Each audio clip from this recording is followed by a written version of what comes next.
What is up? Welcome to No Punt Intended. The NFL draft is officially in the books, and I believe we all probably have the same question right about now.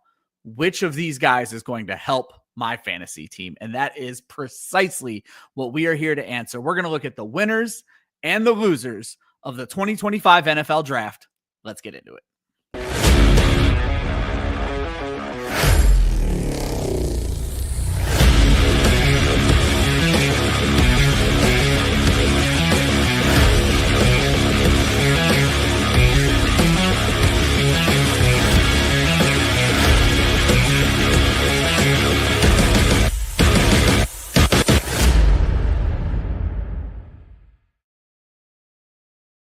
What is up? Welcome to No Punt Intended, presented by Club Fantasy. I am your host, Ryan Weisee, as Joe Zolo is taking another week off. And guess what? We don't have a guest this week either. So it is just me and Josh Hudson. Josh, how are you doing tonight, my friend? It's always this fun time, like right after the NFL draft, where I'm like, all right, dynasty rookie drafts are in full swing. Start trying to look through depth charts and all these things. And I'm like, all right, I'm itching to do some projections so I can work on some rankings, and then it becomes mock draft summer. I'm excited for it. Yeah, Chris asked me for my projections template. I committed to Friday. I think I can have it to you guys tomorrow, so you don't have to wait too much longer. Though I have to talk to you because I'm going to make some special tweaks to yours, but I don't think that's going to take me too much longer. But regardless, 200 plus guys are now in the NFL that weren't in the NFL a week ago, Josh, and we have to determine their fantasy value. But you kind of brought up dynasty drafts already.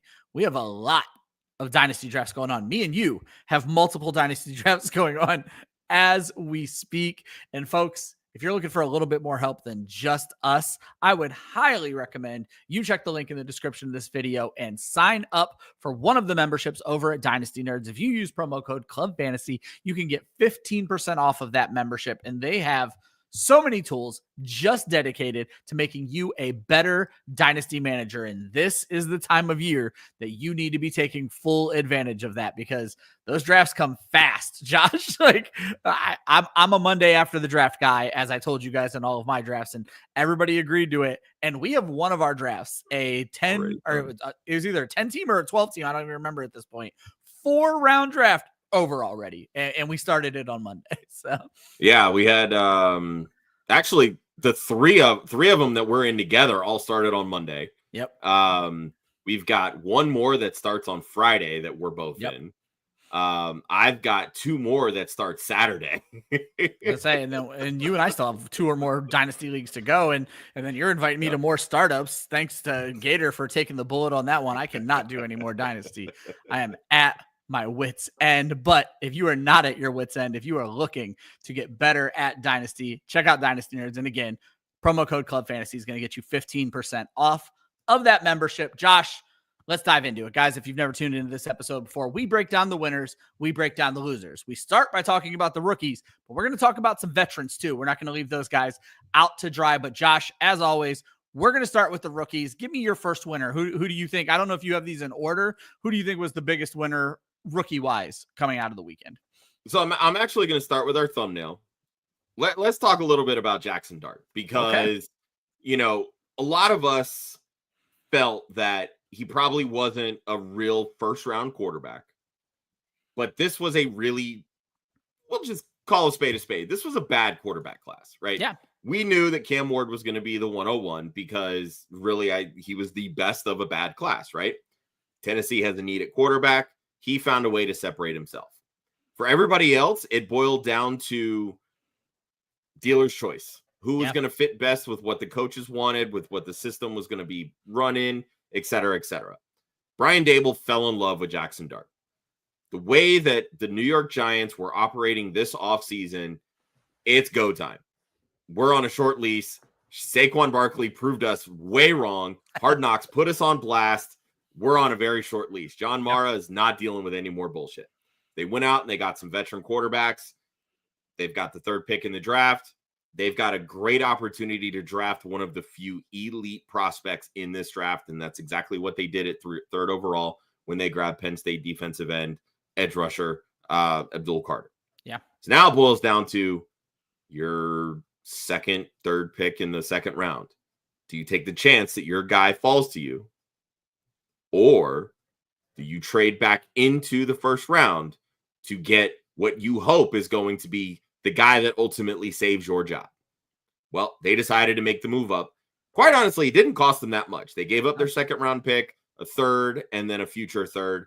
That's a great price to move back up and get the guy that you think is going to change the tides of your franchise. Absolutely. What I like about this move for the Giants, and coming from an Eagles fan, I don't always have a ton of praise for the Giants. But what I like about this is that, A, he's got not one, but two veterans in front of him. There is absolutely zero rush to get Jaxson Dart into NFL games. Zero rush. They can play this the same way that the Chiefs played it with Patrick Mahomes. You've got a starter that can start 16 games, whatever it is. You can come in, bring the guy in to play what should probably end up being a meaningless Week 18 game. That's a great way to get him some NFL experience. Or you play it the same way that Brian Daboll, as the offensive coordinator, once did with Josh Allen and the Buffalo Bills, right? You can throw him in the back half of the season and say, look, our season's out of whack. The only way this kid's going to learn is if he throws and starts to take some hits and get comfortable, etc. The offensive line is still a work in progress. Yep. Good news is they have their stud left tackle, Andrew Thomas, coming back healthy. What are three things that are a rookie quarterback's best friend? A franchise left tackle, a true wide receiver one, and a reliable tight end. Yep. Here's the good news for the Giants. They have a true number one wide receiver in Malik Neighbors. Yep. This guy can see 170 targets this year, whether it's Russell Wilson throwing him the football or Jaxson Dart. That might be low. I think he was pacing that last year, if not over. He was. I had missed a couple games. Yeah. You've got a promising young tight end in Theo Johnson. Hopefully. And, of course, the aforementioned stud left tackle, right? This is a perfect situation for Jaxson Dart. But the biggest reason why I love this, especially for fantasy football managers, Jaxson Dart has rushing upside. Yep. This is a kid that can very easily rush for 400 yards. That is the true benchmark for really top 12 fantasy production, right? There were 11 quarterbacks last year that rushed for over 400 yards. Not every single one of them was a top 12 wide receiver or top 12 quarterback, But that's a key piece, especially if that quarterback is not going to throw 30 touchdowns. Outside of Malik Neighbors, I don't see a ton of passing touchdowns, just being real here. But there's room for growth. Yeah. There's room for growth. That's what I'll say. And I like this move for Jaxson Dart because, again, they're at least trying to build a foundation there. Because let's be honest, that defensive line for the Giants could be a lot of fun. And, well, not fun for the Eagles, but could be a lot of fun to watch. I don't think the Eagles of all teams are going to have a ton of trouble with it. But you hit on something that I wanted to bring up because I wasn't sure how I felt about Jaxson Dart. And I'm not sure how I feel about a lot of the NFL right now. Are we in an era? We thought this was going to happen 2 years ago when they created the emergency third quarterback rule for the San Francisco 49ers, and it didn't. Are we finally getting into the era where teams are going to start holding on to three kind of legitimate quarterbacks? Or do you expect the Browns to move off of two of their guys, the Giants to move off of one of these two? I predicted that I thought Jameis would move if they got a quarterback, and I'm going to stick with that. But I wonder, is there a situation, do you think that the Giants will go in, let these three guys compete? Because I don't think there's a clubhouse winner. Let Wilson, Jameis, and Dart compete and crown a winner and keep the other two. Like, it's just such a strange situation to me. No, I think in this case where you traded up, got your first round guy, sure, it makes a ton of sense to a point where you keep Dart as the backup, right? Russ missed a little bit of time early last year, really faded down the stretch. Yeah. Maybe there's an opportunity for Dart to come in. But we've also seen where rookies are the third string and they just jump right to the top and skip over the backup, right? We saw it last year in New Orleans, right? Spencer Rattler got the starts over Jake Haener when Derek Carr went down. Like, it's not unheard of for a situation like that, because I think ultimately what this does, especially early in the year, Jaxson Dart is going to hold a clipboard, plain and simple. He's not going to be the guy that's thrust into a week 3 or week 4 game with little to no prep and say, go win us football games. That's where they're going to rely on Jameis Winston. So I think this is going to be a situation where they're going to keep 3 quarterbacks for the majority of the year. And Dart is probably going to be the guy that maybe is inactive for most of those games. Yeah, it's just exactly. And he'll be the emergency third, though. Jameis was in that emergency third role for Cleveland a lot of last year as well, where they kind of wanted the other guy to be ready. Just such an interesting turn in the NFL. And I guess, it's costing you a 53-man, but it's not costing you a game day active. And that's, I guess, what it really comes down to. And if you're the Giants, as you've pointed out, Josh, you can't fuck around at quarterback anymore. You got to have it figured out this year. You got to win 9 games this year or everyone's in trouble. For my first player, Josh, it's not going to surprise anyone. Before I get into my first player, I want to throw Caesar up on the screen here with a dynasty question, mainly because Ashton Genty didn't make the show sheet. And I think it's just because we're all kind of tired of talking about him. He was clearly a winner. It's a great landing spot for him. Ashton Genty, probably the winner of the draft, to be honest. Maybe Travis Hunter. Neither one of those guys even made the show sheet. But Josh, this is interesting because obviously this show leaned heavily into the Sincere McCormick hype. Ashton Genty is now a Las Vegas Raider. Is there handcuff value on Sincere McCormick, Josh? 100%. Running backs get hurt, plain and simple. Honestly, football players get hurt. It's not even just relegated to the running back position anymore. Running backs get hurt. Football players get hurt. Yeah. So, you're going to have 2-3 deep of rosters at running back that are worth holding on to in Dynasty, especially when most of your Dynasty rosters are upwards of 30 or more roster spots. Yeah. So, yes, you can make a case that Sincere McCormick holds a roster spot, but don't hold Sincere McCormick in the event that you're sacrificing a potential wide receiver 2 or even a wide receiver 3, truthfully, depending on the team. I'm not one of those types of people that I'm going to hang on to a useless running back if I have a spot where I need to, hold on an extra wide receiver or churn a tight end, because I'll play tight end roulette sometimes if I don't have one of the studs. So when it boils down to that, sure, I'd probably rather have that tight end, but at the end of the day, it just boils down to your roster in particular. I wouldn't immediately just say, all right, McCormick's done because Ashton Genty's there. It's not the case. I think it might be the case, but going the handcuff route on it, I agree with you. The long and short of it is, if you're thinking about it, don't be afraid to cut the running back. Plain and simple in Dynasty. The reason I just don't think you draft Ashton Genty as high as you do to not give him Saquon Barkley type workload. No, I agree 100%. But there was still value in holding on to Kenny Gainwell last year. Exactly. The same way there's going to be value to holding on to Will Shipley this year after Saquon had over 400 touches last year. There's going to be value in holding on to them. The hope is if you roster the main guy, you don't have to use said handcuff. Exactly. But it's there in, the whole break glass in case of emergency thing. That's where I stand too. So back to my first winner. Just kind of throwing out there. We love Travis Hunter. We love Ashton Genty. They didn't make the show sheet. Neither did Cam Ward. But for me, Josh, no surprise to anybody who watches the show, 6'4" wide receiver, Tet McMillan goes to the Carolina Panthers. And the big thing for me, we touched on this a little bit on draft night, but not enough. And I do want to let everybody know who was there for draft night. I have tweaked my rankings a bit already. And McMillan fell from 14 down to 25, Josh. So I still have him as a top 25 receiver, but much more reasonably valued at this point. But what I wanted to bring up on is something we talked about why we really liked Brian Thomas Jr. and Travis Hunter.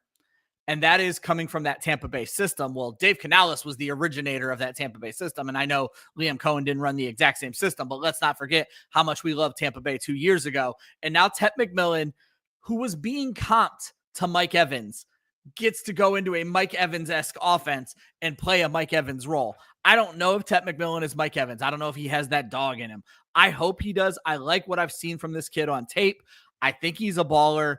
It's going to come down to your belief in Bryce Young, and I love Bryce Young, Josh. I was just looking back at his stats to end last year, and it was something I brought up multiple times on my streams of the week. The amount of consecutive games from week 8 to week 18 Bryce Young had at least one touchdown in every single game. And in 1, 2, 3, 4, 5, 6 of those games, he had multiple touchdowns. And that is a page turned for Bryce Young in this Carolina offense. And then you're going to have continuity. Most of the roles are going to stay the same. Very likely, Ted McMillan is just going to steal Adam Thielen's role because Adam Thielen was the only X wide receiver they had on the team last year. But don't forget, when Thielen was hurt, David Moore was putting up big games. There was one other random guy there that was putting up big games. Jalen Coker was putting up big games.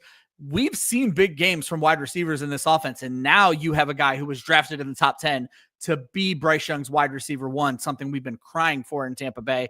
And for me, Josh, that just gets me excited. Besides his height, he has the skill set to succeed in a Dave Canales offense. It's really coming down to Bryce Young now. No, I agree. I think really when you look at the system with Dave Canales, you're looking at potentially a 24% target share for the wide receiver 1. Yep. And I know that, I was a little down at first when Deontay Johnson got traded there last season. I came back around. This may shock you, Ryan. Did you know that when Deontay Johnson was in Carolina, he averaged 8.29 targets per game? I didn't realize that because he didn't do shit with them, which again is a Bryce Young problem, and it's what got Bryce Young benched. Yeah. So now go ahead and extrapolate 8.29 over 17 games. Yeah, that's 100 and... That's close to 140 targets. I was going to say 45 targets, I think. That's about your ceiling for Ted McMillan. Yeah. I mean, if you give a rookie 140 targets, they're likely going to be a top 15 wide receiver. Yeah, I mean, I have him in top 25, and I've bumped him all the way down to, I think, 125 targets just because of the volume, and you don't know that the team's ready to... I don't want to say move on from Xavier Lee yet. They're not moving on from him, but is he ready to step into... He's going to be the Z in that offense. I was just going to say, is he ready to step into that Chris Godwin Z role? It's going to boil down to who becomes the slot. They just signed Hunter Renfrow. They've got Jalen Coker. Those two guys are going to be, sort of competing for that slot role there. Renfrow. But those are your two outside guys, 2 first-round wide receivers. Yeah. I mean, when Dave Canales was in Seattle and had DK and Tyler Lockett, both those guys had over 20% target share. It is conceivable that if all the stars align, you're looking at 120 plus targets for both Leggett and Ted McMillan this year. Yeah. Like I said, for me, I like to look at past success, and it's just funny to me that Ted McMillan was garnering Mike Evans comps and then ends up in this type of offense. And so I'm good with it. Joe Ortiz talks to us about one of his leagues. He has Bryce Young on a team that he took over, and he took Ward. He was able to get it the 1-6 in a 1 QB league. Oh, that's nice. Yeah. And Purdy is the only other quarterback at this point. It's do you shop somebody? Cause you don't need 3 quarterbacks in a 1 QB league. 2 is certainly enough, but there's a lot of question marks here. But honestly, at the rate that quarterbacks have been getting hurt and playing ineffective, honestly, I'm 100% okay having 3 quarterbacks in a 1 quarterback league. Joe points out that this was an orphan he took over, and was he too hasty in taking Ward at 6 because it was a team with no seconds and 3 thirds? So he's looking at that kind of ancillary talent and not a lot to make up in this draft, Josh. I feel like the answer is no, because even in the second round, I wasn't loving unless guys fell to me, which Josh and I, again, have a lot of draft experience already. We've seen some weird drafts go down already, and we've seen some guys fall. So, yeah, I mean, you can definitely make the argument that even at the 106 in a 1 QB league, that's too early for Ward, especially when you look at, you've got 6 running backs. Very easily, there should be first-round picks in 1 quarterback leagues. Yeah. So you add that with at least 1 tight end. I think you can make a case for Colston Loveland and a 1 quarterback going first round. Definitely the 2 wide receivers, Hunter and McMillan. Yep. So now you're looking at, that's 9 people right there. So maybe Ward's not even he's the 110, right? So I think if you're sitting at 106, my first thought would have been, all right, I'm either going to take one of these running backs or I'm going to trade back. Because if I can trade back, maybe somebody else wants one of these running backs, I can grab a 2nd round pick or 2 second round picks, whatever it may be. Because the one thing that we're seeing right now, the 2nd round in rookie drafts is chock full of wide receiver talent. And then So you have a many chance wide to get Scattaboo. You have a chance to get Tootin from Jacksonville. Like there's opportunities there that if you wanted a running back, you could get one of the lower tier guys, but also get one of the top tier wide receivers as well. What I will say is, Joe, I can't fault you for looking at a quarterback room of Brock Purdy and Bryce Young and being like, maybe I don't have a franchise quarterback. I mean, and that's fair, but at the same time, all three of those guys, their ceiling is exactly the same because none of them truly offer rushing upside. So you drafted the third guy that's exactly the same as the other two that you have. That's my only issue there, right? Like there wasn't like a Jaden Daniels, a Jalen Hurts, a Josh Allen type of quarterback in this class. The closest thing probably would have been Jaxson Dart because he has more rushing upside than any quarterback, maybe outside of Milroe, but Milroe's not guaranteed a starting spot at this point. So that's kind of where I would have been at with this quarterback class. Like I'm looking for a difference maker, and that's really not what I see Cam Ward as much as I love Cam Ward. Yeah. Like I said, it's not the worst ad in the world. I guess the biggest concern you're going to have is, and we talked about this, and Gator actually just put out a wonderful article in clubfantasyffl.com, is about drafting for value versus need. Mm-hmm. And in a 1 QB league, Josh, those quarterbacks, unless you hit a home run, they never seem to return to their value. Like I'll use my team in our 1 QB league, Josh, as an example. I have Justin Herbert. Obviously, I got a little nervous last year. I picked up Jaden Daniels. Nobody's going to buy Justin Herbert off of me. So like now I just have 2 potentially top 10 quarterbacks because there's just no value in trading these quarterbacks unless you just hit that special moment where a guy is desperate for you trade quarterbacks at the deadline. If there is a deadline in your dynasty league, like that's really what it boils down to. You trade them when there's a chance that, you know, a quarterback on a win now team goes down, and that's when you can offload one. Yep. That's what you got to do. That's usually what happens in a 1 quarterback league. Josh, let's keep pushing with these rookie winners. Yeah. I'll kind of touch on Caleb Johnson here. I talked about this in my, draft takeaways article that's up on the website right now. Arthur Smith, over his last 5 seasons, 4 of them, he's called over 500 rushing plays. 500. Jaylen Warren, the 1B in this offense that catches a ton of passes, has never topped 150 rush attempts in a season. Yeah. There is a world where Caleb Johnson sees 300 carries this year. That is the ceiling for him. Najee Harris had 263 last year. Najee also had 4 seasons where he never had fewer than 255 as a Pittsburgh Steeler. Caleb Johnson is going to run the damn football, and he is built to withstand a solid volume. He's 6'1", over 220 pounds. He will tote the rock.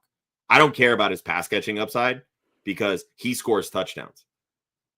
He had 21 touchdowns just last season for Iowa. Yeah. Iowa. Okay. Iowa's offense sucks. And Caleb weren't they Johnson averaging like 17 touchdowns. points a game or something? Terrible. Yeah. And Caleb Johnson was scoring 10 of those a game on average. Exactly. So like that's the upside here. Steelers have a growing offensive line. They have a lot of young pieces that are still gelling, but this is a top 15 running back, not only in redraft in 2025, but this is a guy that he's my RB5 in Dynasty for the rookies right now. Yeah, and I'm just going to keep going with that same track, Josh. For every reason you like Caleb Johnson, I like RJ Harvey. Shout out to our boy Vince Mapstone, who was tooting the Harvey train before the draft. Harvey goes to a Denver team that's in a very similar situation, Josh. He's competing with Jaleel McLaughlin, who is not going to be a major carry guy. And we talked about this last year, can't really pass block for shit. Then you got Audric Estime, who was like a 5th or a 6th or maybe even a 7th round pick the year before. This is a very wide open Denver backfield for RJ Harvey, who is a good running back. And it's something where we could see Denver, even though they have Bo Nix, they ran the ball quite a bit last year. 461 carries last year, 451 the year before that. There's no reason to think they're not going to run the ball, and they don't have a workhorse that's going to take 200 of those carries outside of potentially RJ Harvey, unless they somehow like Audric Estime better. But RJ Harvey, 5'9", 208. He's a little bowling ball, but He does have decent speed. He has elusiveness. He can make explosive plays. I like this for Denver much the way you like Caleb Johnson. Caleb Johnson is definitely the hammer. RJ Harvey, not as big as Caleb Johnson, but the biggest running back in that backfield. So, yeah, well, I mean, Audric Estime obviously is a bigger back. So I think really it's just going to boil down to, does Estime take a bit of a, yes, we are talking about RJ Harvey, Vince. Does Estime take a leap going into, this year? My biggest thing with Harvey is that, people are just, they're completely, they're dismissing the other guys in this Denver backfield. And they're saying, oh, well, Sean Payton had a chance to get his guy. This is the RB that he chose. Remember when Marvin Mims was the wide receiver that he chose? How's that worked out so far? Like, if a rookie comes in and just shows that maybe they're not grasping things the way that Sean Payton wants them to, he will move them aside very quickly. So, I'm not one of these people that I'm launching RJ Harvey up to like my RB3 in this rookie class simply because the opportunity is there in front of them. We've all been duped by Sean Payton in the past. Why have none of us learned? Because apparently we haven't. I'll give you that. But what I will say is Mims kind of didn't do what he needed to do. This is in Harvey's hands now. So if you believe in Harvey, which I like what I've seen, I do think he's going to have a chance because you bring up Estime, who is bigger. He's 5'11", 227. So a little bit taller, a little bit bigger, maybe not as quite of a bowling ball. Had some interesting games last year, did Audric Estime, and they definitely started feeding the ball more towards the end. What is this? 30 carries in the last 3 games, 10 carries a game. But the question is, did he do enough to secure that role? And I think taking Harvey in the second round probably means that he didn't. No, I agree with that wholeheartedly. The biggest thing that I'm kind of dismissing with Harvey is people think that he's going to be a 3-down guy because, Sean Payton this, blah, blah, blah, whatever. Sean Payton loves throwing to the running backs. 25 to 29% target share, loves it. He was down to 20% last year. Not great for a Sean Payton offense, right? Jaleel McLaughlin has shown that he can be that guy. I'm trying to figure out why everybody is like so enamored with RJ Harvey as a pass catcher. Did you know that he never had more than 29 targets? I was going to say, he never felt like a pass catcher to me. And that's what I'm saying. So usually when players show you that they're not catching passes in college, very rarely do they have these weird spikes in the NFL. It's just not really how things work. So while there's probably the potential that, he sees more targets than he did in college, Jaleel McLaughlin is the pass catcher in this offense until he proves to you that he's not. The main thing is that's where I'm like, I think 250 touches for RJ Harvey is 100% on the table. And but I think to me, that's not top 5 in this rookie class. And I'll give you that. I think part of the reason that we saw that target share drop for running backs for Sean Payton last year is Jaleel McLaughlin can't pass block. And so you can't have your best pass receiving back out there on passing down. So he's not chip blocking. He's not releasing. He's not doing these outlet things that you would like to see him do. So hopefully he improves on that going in this season. I like Jaleel McLaughlin, but I do think RJ Harvey as a carrier is going to have an interesting opportunity. But I agree with you, Josh. I don't think he has the pass catching chops. And break down for us your third rookie winner. My third rookie winner. I'm looking at Mason Taylor. Interesting. A lot of people they moved him up to like their third tight end in this draft class, and he ended up being the third tight end off the board.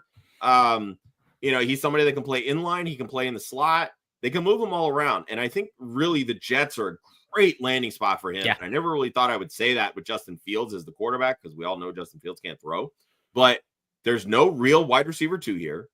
They're still stuck on Allen Lazard, who 60 targets? Okay, cool. And re-signed after Aaron Rodgers, which is so strange. So Justin Fields is a running quarterback. He's not going to throw to running backs. So I think, that 70+ target potential for Breece Hall, probably out the window. I agree. We've seen Tyler Conklin in New York have some pretty solid target shares.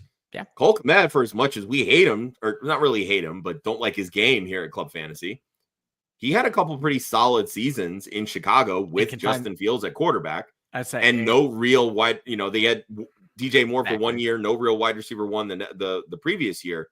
That's kind of the situation you're in. Mason Taylor can be the second target in this offense. That's what you want from a tight end. He could very well see 80 targets in his rookie season. That's not a bad, pick up off of waiver wires in the first 3 weeks, and you've got a pretty solid streaming option throughout the rest of the season. Yeah, I think Mason Taylor will up here on my streaming list quite a bit this season when it's coming in. In dynasty drafts, I think he's a very interesting player as that tight end 3, Josh, and potentially in season 1 could outperform the other ones because the other ones go into murky situations, and Tyler Warren and Colston Loveland, who we'll talk about momentarily, one of them. Josh, for my third guy, I went Quinshon Judkins. I just think you got this physical back going to Cleveland, team that wants to run the football. You actually touched on this in one of your articles as well, that Cleveland is very likely going to end up getting back to what they're used to and running the football. Yes, I almost didn't put Judkins because there is this built-in competition with Dylan Sampson also from this draft class. There's Jerome Ford, but the long and short of it is neither Jerome Ford nor Dylan Sampson is Quinshon Judkins. And I think he is just built for that Cleveland offense. He has the draft capital now. I don't think Nick Chubb's going to end up back there. We'll have to wait and see where Nick Chubb ends up. But at this point, it looks every bit to me, and Jerome Ford was dealing with a lot of injury issues in the preseason and in the season last year. It looks to me like I think Quinshon Judkins is likely to win this competition in the preseason and start this season, much like the guys we talked about earlier, as a 200 to 225 carry back. It's going to come down once again. Are they going to throw to their running back? Because we bitched for years. It was hilarious. Nick Chubb, if you go look at his pure receiving stats, they are fantastic. But Cleveland just would not throw him the football because it's not who they are. Yeah, and Judkins is going to be put in that same exact situation. He has some pass-catching chops. I mean, he's not the best at it. That's obviously why you bring in a Dylan Sampson. You have Jerome Ford there. They can handle the pass volume. But that's not going to suggest that Judkins can't see 30 targets and catch 20 of them. That still props up his value some. But, I mean, from 2019 to 2022, Kevin Stefanski never called more than 31 pass attempts per game. Like, that's what he averaged year in and year out. This team is going to run the football. Judkins had over 270 carries both of his years at Ole Miss. That obviously ticked down sharing the load with Trevion Henderson last year at Ohio State, but he scored 45 rushing touchdowns over those 3 seasons. This guy can score. So even if he's only running the football, again, just like Caleb Johnson, you see a track to 300 plus touches and 10 plus touchdowns, whether that's, a 1 receiving, 2 receiving here, 10 plus on the ground, whatever it may be. Like, there's going to be top 10 rushing potential from Judkins just because of the offense that he landed in. Josh, we're gonna move on to the veteran winners after this, but I wanted to ask you, based on landing spots and opportunities, and this might be a better question. Hold on a second. Let me remind myself of the show sheet here. Okay, no, this works now. Based on landing spots and situations, did 2 through 4 change for you at all in the running backs? Genty is 1, but for most people, Amarian Hampton was 2, Henderson was 3, Judkins was 4. Did Caleb or Harvey jump up for you? Did they stay the same? Did they shift around for you? No, Caleb was my 5. I had Trevion as my 2. I actually moved Trevion back to 4 after the landing spots. I talked about this. I recorded a podcast with Eric Vanek from South Harmon on his America's game early this morning. That should be coming out, I believe, tomorrow or Friday.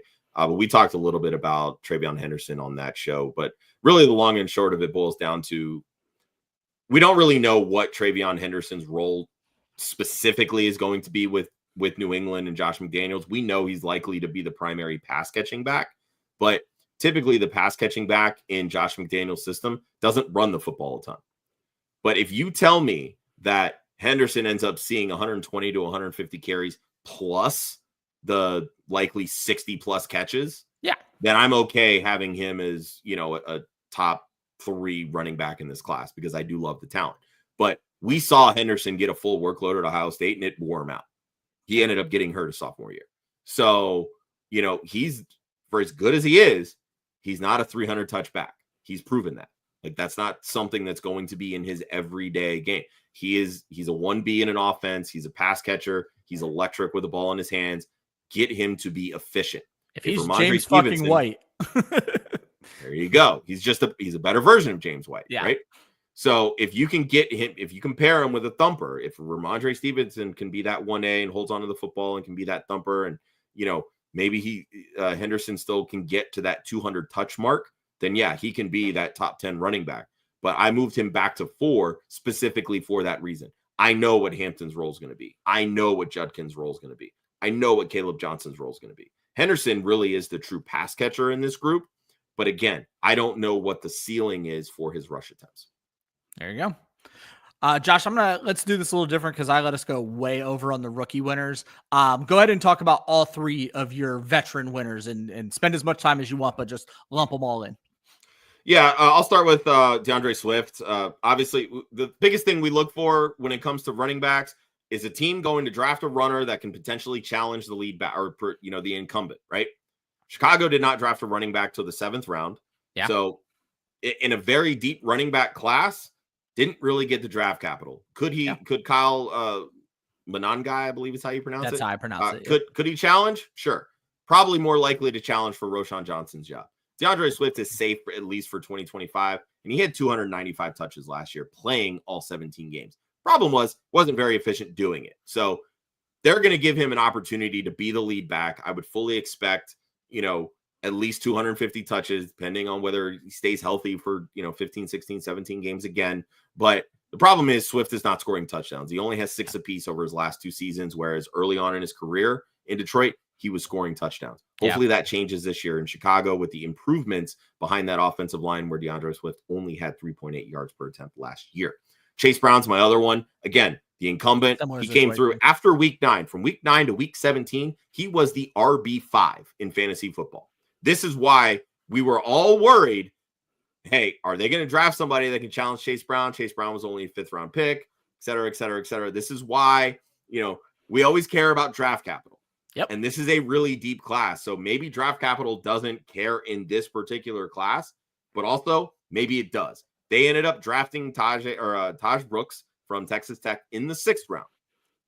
Again, you're more likely that Brooks challenges the incumbent Zach Moss, who they brought in last year and ended up getting hurt, which ultimately led to Chase Brown having the type of workload that he ended up having. And it was a pretty big neck injury for Moss as well. I'll be interested to see how ready he is. So. But again, a lot of the reason why he ended up getting a lot of those early snaps before Chase Brown took off after the injury, Zach Moss can pass block. Yeah. Chase Brown does not. If Taj Brooks can understand pass blocking, there's a chance that he can carve out a role and really hurt Chase Brown. But until then, this is Chase Brown's job. 20.6 fantasy points per game from week 9 to week 17. That is what you want. Chase Brown should be locked into a top, I'd say probably 7 or 8 in fantasy in 2025. And then my last one, I'm throwing a bone because I'm not the biggest Chris Olave fan. You're not. I was shocked to see this morning. Let's look at the depth chart here in New Orleans. It's Chris Olave, obviously coming off the concussion symptoms. Yeah. It's Rashid Shaheed, also coming off an injury. It's a washed Brandon Cooks. Yep. Cedric Wilson and Bub Means. Yeah. Who was like Kellen Moore. If Kellen Moore goes back to the air it out, throwing the ball a ton that he did, and he when Dallas and the Chargers, you're looking at probably at minimum a 23% target share for Chris Olave at minimum, because we know Alvin Kamara is going to get a large chunk, right? Yeah. Even if they only throw the ball 500 times, that's 115 targets. Yep. We know the quarterback situation is murky. They spent a top 40 pick on Tyler Shugg out of Louisville, who really only has 1 year of starting in college, even though he was in college for 7 years. Van Wilder of this quarterback class. But Olave, they're believing that Olave is fine after the concussions, right? There's no reason that you can't and shouldn't draft him as your wide receiver 3. Yeah. And that's probably where he's going to end up in draft. So it's definitely an interesting pickup. I think the trepidation with the quarterback situation is also going to add to his value, because people are probably going to want to stay away from that offense altogether. Like it's a tough offense. It's Alvin Kamara or bust. It truly is. I'll start with a guy we spent a lot of time on, and I think we actually ended the show, the draft night show, Baker Mayfield is the biggest winner in this draft because you have a team that is just an up-and-coming offense and just continues to load up on weapons. They re-signed Chris Godwin. They're saying he's going off without a hitch right now. Mike Evans is there. They brought in Jalen McMillan, who really came alive towards the end of last season. And now you added Mika Egbuka, and we're going to talk about Egbuka on his own a little bit later. Maybe he doesn't fit into this category so well, but what it does mean is everywhere Baker Mayfield looks, there's probably going to be an open wide receiver at this point. And this is a quarterback coming off of the best season of his career. And now we might be talking about him getting better. And I just love that for Baker. I love that for Tampa Bay. I know Millie doesn't want to hear any of this as he says the Falcons are coming. You're going to need that pass rush because you got a guy who threw 41 touchdowns last year, added another 3 on the ground. And like I said, Josh, obviously I'm expecting touchdown regression. I don't expect back-to-back 40 touchdown seasons from Baker. But what might have regressed to like 25 is probably regressing to like 31, 32 at this point. And I think he's in a really, really good spot in Tampa Bay. And yeah, I mean, it's wild. You've got a guy that threw 41 touchdown passes, and now you give him a first-round wide receiver. Like, what? Okay, sure. Yeah. And not to mention what Bucky Irving and Rachaad White can do out of the backfield catching the football. Yeah, they love throwing to Rachaad White for whatever reason. And we saw good Cade Otton as long as there were no wide receivers. You want to talk about a loser in this draft? He didn't even make the show sheet. Avoid Cade Otton at all costs because Cade Otton was only good. But we knew he was a loser the moment Mike Evans and Chris Godwin got healthy anyway. So he's only good when someone gets hurt. And now they have so many fucking replacements. It's not going to matter unless they're dead 4 at wide receiver. And then Josh, very similar to your, honestly, all 3 of your takes. But you actually talked about this in your article. I'm going to lump CeeDee Lamb and Brock Bowers in together. And if I don't need to explain much for CeeDee Lamb, go read Josh's article on the website. But the long and short of it is Josh talked about the terrible New Orleans wide receiver room. Well, Dallas lost Brandon Cooks and didn't replace him. So they got CeeDee Lamb, Jalen Tolbert, kick returner Kevontae Turpin, and then the kid Ryan Flournoy that they drafted in like the 6th round last year. This is a depleted wide receiver room, Josh. And there's every bit the chance CeeDee Lamb is 180 target wide receiver this season. And I just love that for his fantasy value. This is a guy who is very likely going to return value no matter where you draft him. And the same thing goes for Brock Bowers. You mentioned it earlier. You want tight ends that are the second option on their own team. Brock Bowers remains the first option in a draft where they could have potentially added a threatening wide receiver. And there weren't a lot of threatening wide receivers, but there was a Tet McMillan, there was an Emeka Egbuka, there was a Travis Hunter. They didn't get any of those guys. In fact, the only thing they got was a slot wide receiver in Jack Besh. And it's going to be real interesting to see how they use all of these underneath guys. But Josh, when you look at Brock Bowers last year, one of the few tight ends with volume and over 10 yards per catch. He was like 10.5 as a rookie. At this point, 10.5 doesn't sound like a lot, and 10.7 actually. But for a tight end, it's a big number, Josh. He's their best deep threat. And it's yeah, he really is going to continue. And I think that's kind of the role that Dante Thornton, the 4th round rookie out of Tennessee, like, big, fast kid, he's likely going to be like a DK light for, Pete Carroll and Chip Kelly in this offense. But again, like, I'm not expecting a ton of production, at least out of him in year 1. You're likely going to see Jack Besh get quite a few looks. A lot of people have comped him to Adam Thielen. So I think he can kind of play like maybe a bigger slot, which again, we've seen Chip Kelly's system with those big slot guys in Philly. Look at Jordan Matthews, who was very productive in that system. Jack Besh can be a better version of that. That's how we only know who Jordan Matthews is because of Chip Kelly. You are not wrong, because then after that, he fell off the map and then tried to make it as a converted tight end, right? Who did nothing. So, 100%. Jacoby Myers is still there. He's likely going to see some volume too. But again, this staff drafted Jack Besh. Jacoby Myers, I believe this is the last year of his deal. So there's a chance that if things don't go right for the Raiders, maybe he's a trade candidate. Whether it's, going forward before camp or even, towards the deadline. Trey Tucker's just kind of been meh. I think he's heading into his 4th season now. Yeah, he's their little deep threat. He's their home run hitter. Yeah, for the Raiders, this offense is Bowers and Genty. And what I love about this is the fact that, you bring in Geno Smith, last 3 years, 69.8%, 64.7%, 70.4% accurate. He's going to thread the needle. He's going to get these guys the football. Biggest thing we need to see from Brock Bowers, we just want more touchdowns. That's it. Because he's going to get everything else. And I think that's going to come with improved quarterback play and just an overall improved offense. Well, hopefully. I mean, Geno wasn't the best touchdown thrower last year anyway. So that's true. I'm pretty sure he still threw more than the Raiders. You're probably not wrong. I don't have the numbers in front of me. I'm not going to look them up just yet. Just my thoughts there.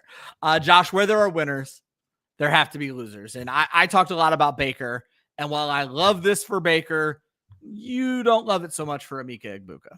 Yeah, and just looking at 2025 in a microscope, the only way that Egbuka really pops off for probably more than 60 targets, honestly, probably even more than 45 targets, is if Chris Godwin doesn't bounce back from the injury, gets re-injured, or Mike Evans suffers a drastic injury or drastic reduction of skill, because again, he is a 32-year-old wide receiver.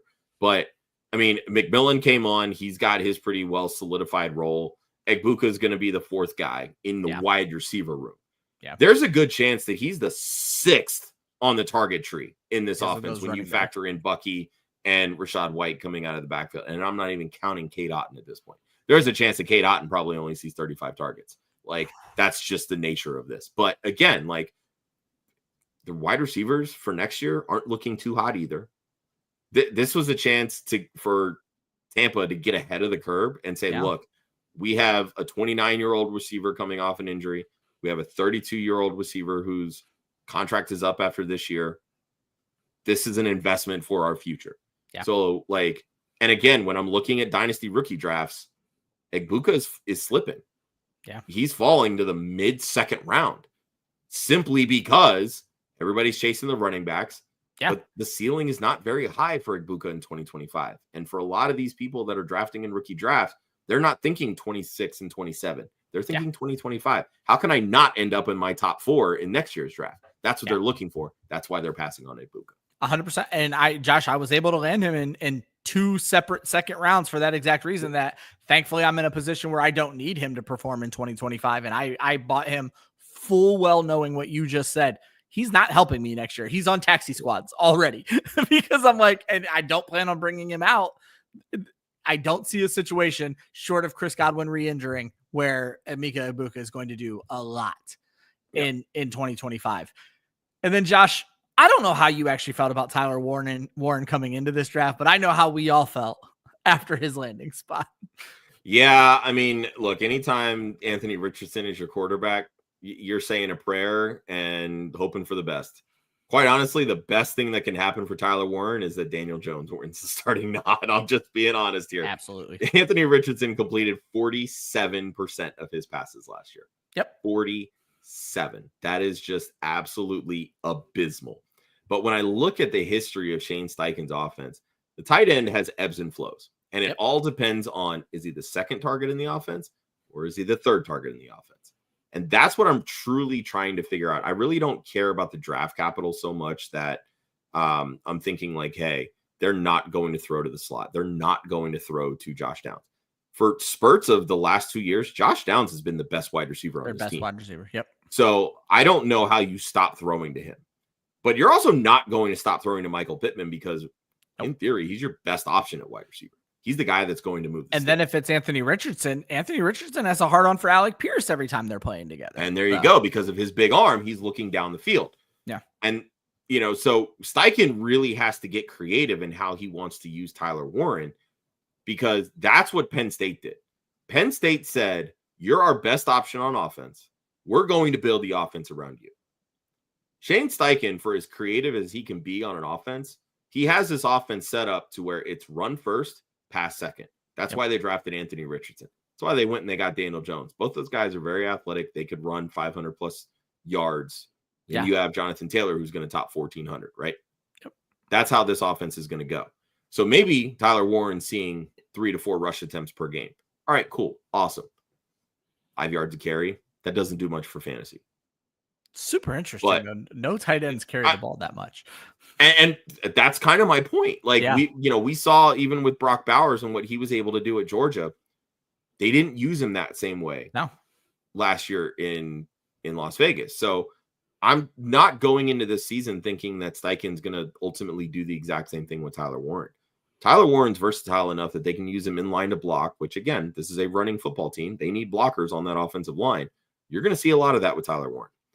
I don't think that you're going to see a hefty target share here. It's just, unless Pittman gets hurt, unless Downs gets hurt, which again, we've seen Josh Downs get hurt. The offense is going to go through them and Jonathan Taylor. It's not going to go through Tyler Warren. We've seen them invest in the tight end position all the time. They still don't use them. Tyler Warren's a great player. I get it. We see first round tight ends flame out all the time because teams just realize that, hey, we like having a good option when we need them, but we're not going to feature them. Pretty wild stuff, Josh. Brock Bowers led the NFL in tight end carries last year with a whopping 5. And everything he did on yards after the catch, he only averaged 2.6 yards per carry with 13 yards. The tight end rushing leader last year was one Chigoziem Okonkwo with 1 carry for 17 yards. So, and that therein kind of lies my point. Like, I mean, just look at Philly. Like, Dallas Goedert had some great seasons. Dallas Goedert, pretty solid tight end, right? Really, when he's healthy, one of the better tight end options in the NFL. Yeah. He was great when all they had at wide receiver was Devonta Smith. Yeah. The moment they traded for A.J. Brown, it was over. Dallas Goedert only became a thing when one of those guys missed a game. And that was with a quarterback who's willing to throw the ball and can complete passes. So therein lies my point. Like, I'm not going to sit here and get super excited about Tyler Warren.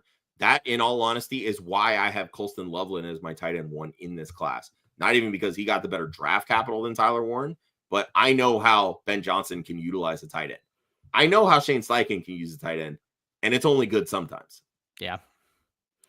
For me, the first guy who came to mind, Josh, is Ollie Gordon. Ollie Gordon is going to be a cautionary tale for years to come for players. And then it's so interesting, though, because a lot of the guys who kind of went undrafted and didn't have great season or great draft capital this draft, Josh, were also juniors. So it's like maybe they should have waited another year. But with Ollie Gordon, it's the exact opposite. His ass should have came out the second he was the hottest commodity that existed. And now he goes to Miami, where he's likely to be the third back. They invested, I think, 3rd round capital in Jalen Wright last year, which is more than what they invested in. Technically, it was a 4th. But they traded a future 3rd to move up to get. Okay. They lose Raheem Mostert. But then, Josh, when you look at how Miami diversified their carries last year, it was Devon Achane or bust. Raheem Mostert missed some games, only had 85 carries. Jalen Wright behind him, only 68 carries. So if you're looking at this as a 3-back committee, they're going to keep giving the ball to Achane. If everything goes well, Wright moves into the Mostert role, which is likely a 100 carry role, which now we're talking about 50 carries for Ollie Gordon. And he's the type of back that needs to wear a defense down and work his way into a game. He's not doing that with 3 carries a game, Josh. And so I just don't think Ollie Gordon's a guy who is going to have a lot of chance to succeed. And he's not a young rookie. This is a kiss of death landing spot, in my opinion, for Ollie Gordon. I agree. I do think the best case scenario is you see more of a 2023 version of that's kind of what I was thinking too. Yeah. Where Achane only has like 180 carries and then Jalen Wright is more like 150. And then you get Gordon maybe that has like the 70 to 80 carries. But and here's the big thing. Gordon can be the guy that wears down the defense, right? He's the largest of these 3 backs. He's 226 compared to Achane's 188. I actually didn't realize that Jalen Wright was 210 pounds. I thought he was less than that. But for a team that loves speed on offense, Ollie Gordon ran a 4.6 140. He is dirt slow compared to all these other guys. So I don't really see him on the field a ton, which again, like you said, when a running back has a really good season, they need to just come out, plain and simple. There's no, let me go back to college. No, fuck that shit. Yeah. Just come out. If your goal is to be a professional running back, because that's your only chance. Because, I mean, let's be clear, these college kids are getting paid now. And then, Josh, I think we got to pick on your Miami Hurricanes a bit Don't love what happened with Damian Martinez or Xavier Restrepo. Martinez, I know you are, and you really like the Seattle spot for running backs right now. My concern is how quickly is he going to get to play? And obviously, I think they're making a decision on Kenneth Walker this year, or they did already, and they'll have to make a decision on Charbonnet next year. So there's a chance that I'm misreading the tea leaves here.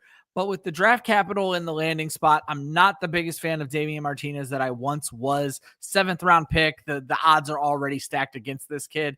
And then you go to a team that loves their 1A and 1B at running back. It's kind of rough. So yeah, I mean, for Martinez, it all boils down to, there have been some rumors floated around that, potentially the team looks to move Walker or Charbonnet. The flip side to that, neither of those guys are, model citizens when it comes to health. Kenneth Walker's missed plenty of time. The one thing that I do like is that really all three of these guys are built similarly in the fact that they all know how to break tackles, and they're very good at breaking tackles. So, really, if one of those guys gets injured, Martinez can flip right in and not miss a beat, really, at that point. And I wanted to go that way with it until I looked at last year for Seattle, where they both dealt with injury. Now, Charbonnet played all 17 games, but Kenny McIntosh had 31 carries as the third back on the team. Yeah. So it's like when Walker goes down, as long as Charbonnet can stay on the field, they're like, nah, fam, it's all you now, Charbonnet. And they give him the ball. And Josh, Xavier Restrepo, I feel bad because I liked the kid a lot throughout the draft process. And you've said this more than anybody. His film, he looks good on film. He blows the 40. Is he hurt? Is he not hurt? That's for everybody to decide. But then he fucking goes undrafted. And that should be the biggest red flag. Obviously, you're going to defend him, and I give you every right to defend him. But me and Hoove got into it on a night where I don't even stay up late, and me and Hoove are up fighting till like 11:30 at night about the track record for undrafted free agents at wide receiver. And then who found a reason to like him because he's back with his college quarterback. But I felt like we fall for this trap all the time too. Not everybody is Joe Burrow and Jamar Chase. And I think we just need to remind ourselves of that often. And so as this undrafted free agent, even going into a depleted wide receiver room, I just don't see the path for Xavier Restrepo being anything. Josh, to have my argument with Hoove, I went and looked at who are the best undrafted free agent wide receivers of all time. And only 2 names popped up on the list, Wes Welker and Rod Smith. And I just don't think Xavier Restrepo is either of those 2 guys. Yeah, I mean, look, he's got an uphill battle as an undrafted free agent, right? Fact of the matter is, if there was going to be a good landing spot for Restrepo, it was going to be Tennessee. Because Tennessee is building this team around Cam Ward, right? If Cam Ward says, hey, I want my guy here, they're going to go out and they're going to get their guy. Restrepo's he's a dog. He's a gamer. He's going to come in and he's going to compete. So that's the first thing, right? He's going to work his way onto this roster because he is talented. Maybe he's not fast, but he's talented. Yeah. And this is, and just like you said, this is a depleted wide receiver room. Their wide receiver 1 is Calvin Ridley. After that, they have 2 aging veterans who probably are only on this team because they have nobody else. Van Jefferson, whose really best trait as a wide receiver is blocking. Gives a fuck about that. And Tyler Lockett, who, let's face it, he's on the last legs of his career. Veteran wide receivers go to Tennessee to die. We've seen this year in and year out. They drafted 2 rookie wide receivers in the 4th round. Shamir DK out of Florida and Alec Ayamanor out of Stanford. Yeah. Obviously, those guys are going to get first crack at it. Both those guys are built as outside wide receivers. They're 100%. X's and Z's. What does Restrepo play? He's a slot. That is his game. And right now he's the only slot truly on the team because that's what I'm saying. It's him and Lockett, basically. Yeah. Those are your 1 and 2 right there at the slot already. So why can't Restrepo win this job? Right? Tyler Lockett will get every opportunity to win it, truthfully. Maybe he does. Maybe he doesn't. Probably does because, again, you need that veteran presence. You want that with a rookie wide receiver. Or, excuse me, a rookie quarterback. But then it boils down to, will Restrepo play special teams? Tyler Lockett plays special teams. We know that. He's done kick returns, punt returns, etc. But again, it just boils down to we've seen slot receivers in this Cincinnati derivative offense succeed. I'm not saying he's going to be some kind of baller for fantasy like Tyler Boyd had I believe it was a top 25 season once upon a time before Jamar Chase got to Cincinnati. But if there's no real strong wide receiver 2 opposite Calvin Ridley, if nobody truly takes that step, you could see a top 50 season from Restrepo this year. I'm not saying you can't, but again, is that really worth like holding on to a roster spot for? No, it's not. But I'm fine taking a taxi squad spot on it because if there's no real wide receiver 2 that elevates themselves. But I wanted to throw the comp that Hoove used that I thought was such a great comp, where Hoove was like, Patrick Mahomes speaks positively of Justin Ross, and we hold him on our taxi squads for 3 years, but now we don't want Restrepo. And I'm like, listen to what you just said. We should not have held Justin Ross. We fucked up. Don't do it again. I mean, in theory, I feel like we were holding Justin Ross because at one point he was a 5-star high school recruit coming out of, that's really why we were holding on to him, because we saw the talent that freshman year before the injury, and really just boiled down to, will he get an opportunity to come off of that injury and show that talent again? Maybe it was just gone after the injury. That's really what it boiled down to. Yep. Before we move on to the veterans, Josh, and we'll do it the same way where I'll just let you talk about your veterans as a group. I want to throw Millie from earlier in the show because we're talking about the rookie losers. Millie says we got to remind everyone, stay away from the Green Bay wide receivers because they just keep drafting wide receivers and we don't know what's going on there. And since we talked about Green Bay, follower of the show, Maple, says the Bears draft was horrendous. He hasn't been hearing much of an opinion on it, but he's upset that they drafted everything they didn't need. One thing I'll throw you out to, guy who was on my show a couple weeks ago, my mock draft show, Evan Sather. He runs a website called Barely Fantasy. He operates more on Blue Sky than he does on Twitter, but if you look up at Barely Fantasy, barely obviously spelled like the Chicago Bears, he'll probably have a ton of draft takes for you. But Josh, I'm just going to quickly remind you of the Bears draft. Colston Loveland in the first, Luther Burden in the second, Ozzie Trapillo, a offensive tackle out of Boston College, also in the second. Another second, Shamar Turner, defensive tackle out of A&M. 4th round pick, Ruben Hippolyte out of Maryland, a linebacker. Za Frazier, a cornerback from Texas San Antonio in the 5th. Luke Newman, a guard in the 6th, and Kyle Monangai, as you pointed out earlier, in the 7th.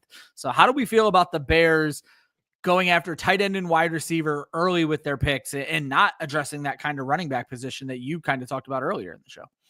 Yeah, I mean, at the end of the day, you have a head coach who's offensive minded. It should be literally zero surprise that they went offense with really their first 3 picks in this draft. Yeah. Should be no surprise, right? We knew that Caleb Williams is the franchise. Ben Johnson was brought in to make Caleb Williams's life easier, plain and simple. How do you do that? You put an offense around him, okay? Did they need a tight end? No. Cole Kmet is more than capable. Yeah. But this is what I talked about on our draft show. Ben Johnson ran the 3rd highest rate of 12 personnel in the NFL last year with the Detroit Lions. There's going to be a lot of similarities pulled from that offense now heading into Cleveland in 2025.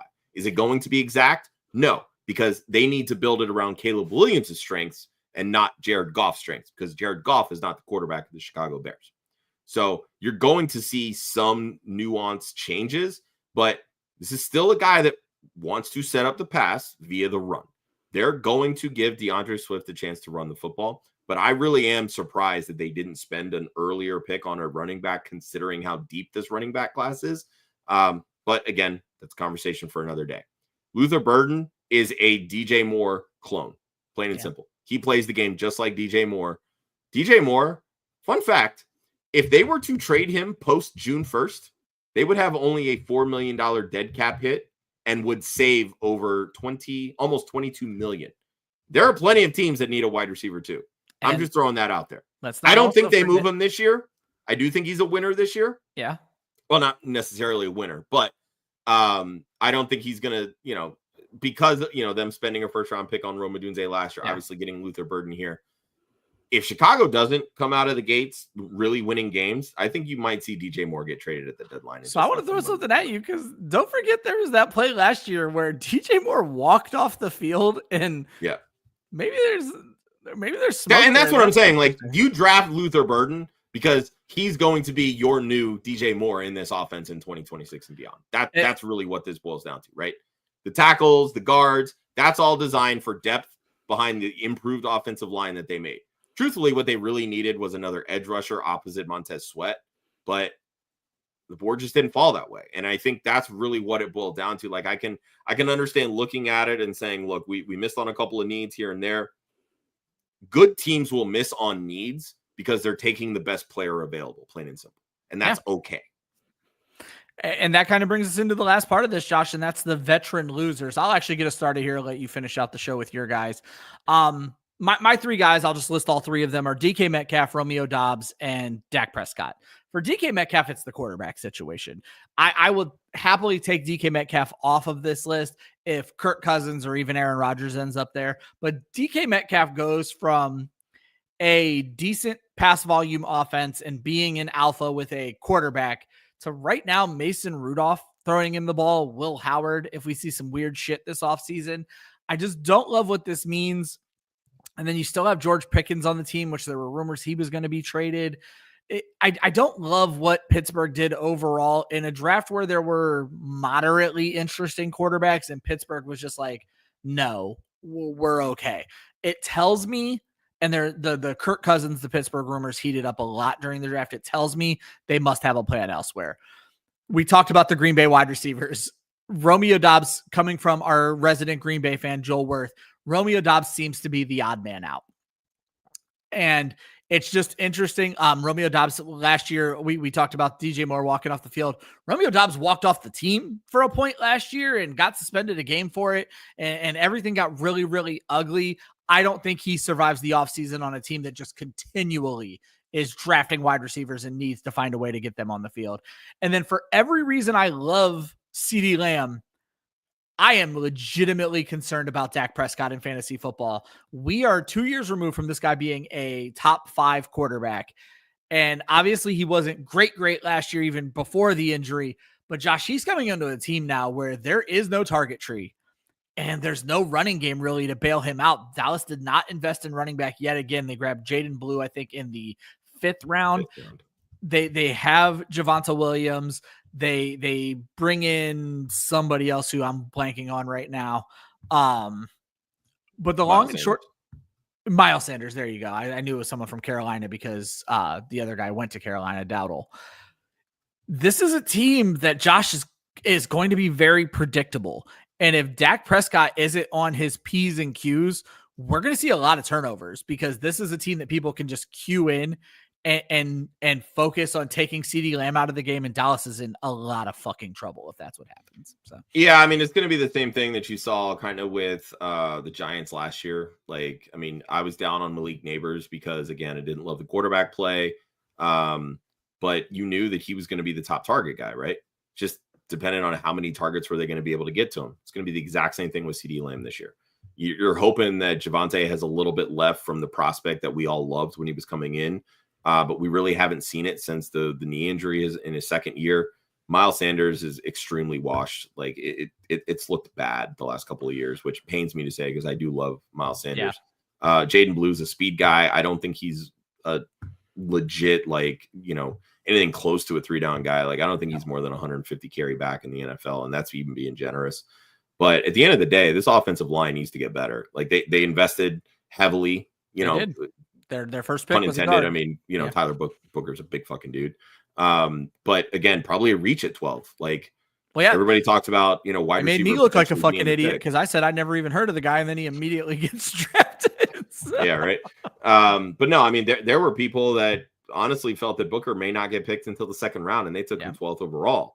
But at the end of the day, knowing that they need offensive line help, it does not surprise me one bit that Dallas went that route instead of going the playmaker. Like, the guy that they apparently wanted was Tet, because they had a chance to get Omarion Hampton, passed on the running backs. Yep. So Matthew Golden, maybe they didn't have rated as high, or maybe they just said, look, we're gonna take the need here. And again, like we see teams all the time, they go need over value, and it comes to bite them in the ass. So hopefully Booker works out. Actually, I take that back. Hopefully he doesn't work out, because I'm an Eagles fan.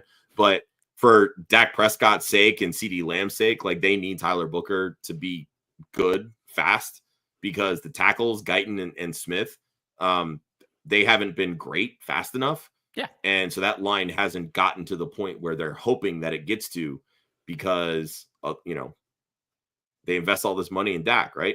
You got to protect them. But the young guys haven't gotten to that point yet. So that's going to slow the running game. Yeah. That's going to slow the other, terrible wide receivers to get open. It's going to rely on CeeDee Lamb, plain and simple. I say, and I didn't want to leave without mentioning this. Let's also not forget just the incredibly heinous job they did with their coaching staff this offseason with Schottenheimer and everything that's going on there. If you told me that the Dallas Cowboys were the last team in the NFC East this year, I would take that money, because I firmly think that they will finish last. I'm going right through my head right now. Dallas may be fighting the Saints for last in the NFC this year. Like, I don't know if they're that bad. I'm just worried. CeeDee Lamb is obviously CeeDee Lamb, but if all they have to focus on is CeeDee Lamb, then you're the Giants. And I don't know where exactly the Giants, they were the second worst team in the league last year, or whatever. They were the worst team in the NFC last year. There you go. So if they're the Giants, then it could get ugly. Josh, get us out of here. Talk to me about your veteran losers. Yeah. I'll start with DJ Moore. Like I said, they drafted his eventual replacement in Luther Burden. Yeah, never how quickly he ends up replacing him, I don't know. But signs will start well. But he clearly looked frustrated last year. Wasn't completely on the same page with Caleb Williams. He was getting the number one target share. Are we 100% sure that's going to be the case this year? And I think training camp is going to be very telling for this team and how Ben Johnson wants to call plays, because again, they spent a first-round pick on Rome Odunze last year. He could play a big slot. He could also play the X. There's a lot of wiggle room here for what Ben Johnson can do, and where does DJ Moore fit into that? Obviously, we know he got paid, but I just read off they could very easily get out of this contract. There's outs.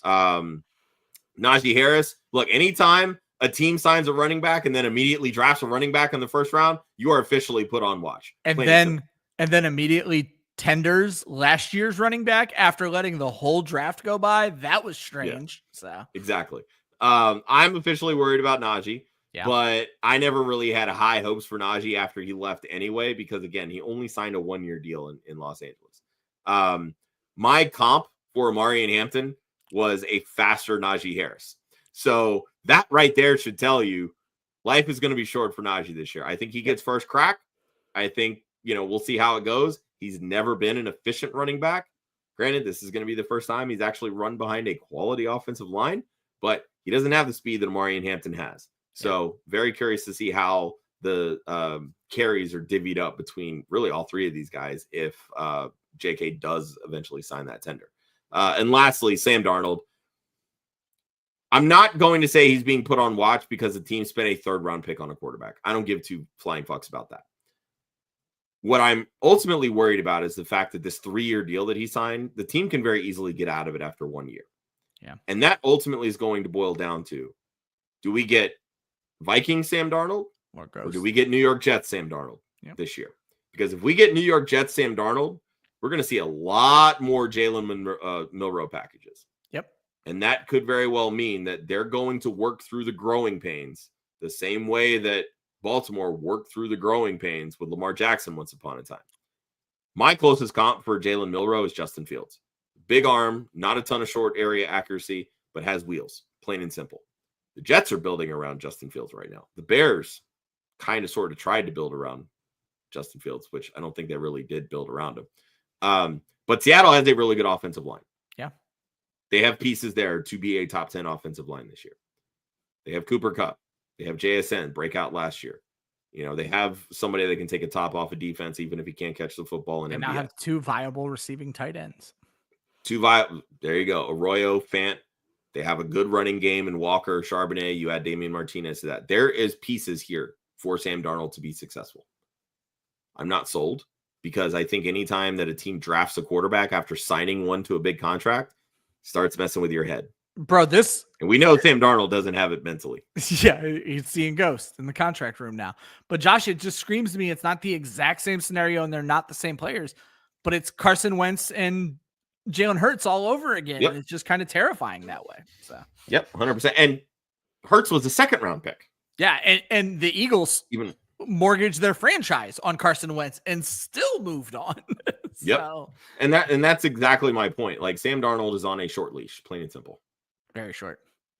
Guys, that's the winners and the losers. The 2025 NFL draft. Did we miss anything? Drop it in the comments. Let us know. A lot of great activity from the chat this evening. We appreciate you guys. Hopefully we got all your questions. Reminder, we do this every single Wednesday night. We answer every single question live. Next week, we're going to do your intro to best ball. Josh, I know we were talking about going early. Are we pre-recording or are we going to go live early? Yeah, so it's going to be a pre-record. Okay. We can still play it at 9 p.m. Yes, that's what I'll I thought. still play it like it's live, but it'll just go on. And we'll try to be active in the chat, so we're still answering your questions. But yeah, we're going to be intro to best ball. And Josh, who's going to be the guest for that show? Yeah, so our guest is going to be Justin Herzig. Yeah, he's done some content over at Establish the Run. Currently does some work with what's the site? It is Spoiled Banana Society Fantasy. They're great. They've got some pretty fun content over there. Yeah. But I wanted to get somebody that is very well versed in best ball, because when we go through and we do our summer stuff, when we're doing our previews, when we're doing our ADP battles and different types of things like that, a lot of that ADP is going to be centered around best ball drafts.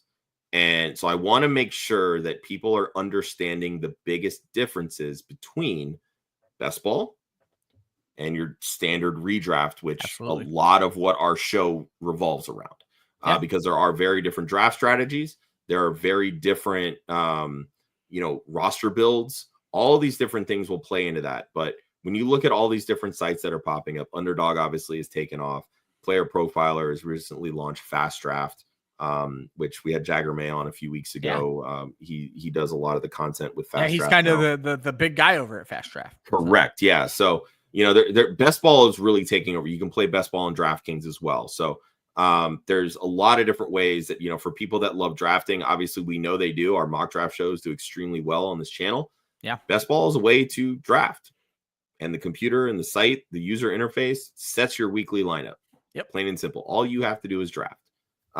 They have small tournaments, large tournaments, and there's a big difference between drafting in a small tournament versus how you want to attack larger tournaments. So we're going to cover all that stuff with Justin next week.